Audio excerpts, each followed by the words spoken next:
брат за брата, брат за брата, кровь за кровь и одна лишь правда. Брат за брата, брат за брата, кровь за кровь и одна лишь правда.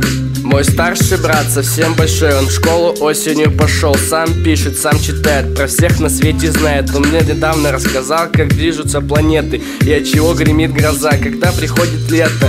Кто чертит ночью на окне искренние узоры, и как сумел пушистый снег засыпать целый город.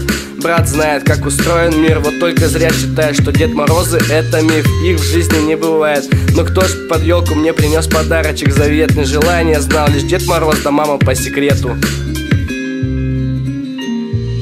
Ты далеко, вне зоны связи, недоступен, мне так жаль, как я хочу твой голос слышать и разгадать свою печаль. Поговорить о том, что было, о том, что будет, помечтать на расстоянии. Оценил я, как может быть ты меня понять. Ты старший брат, моя опора, друг самый близкий. Дело в том, что зная, встретимся мы скоро, когда придем в отчий дом. Ну а пока тебя не вижу и не надо ждать, как ни крути.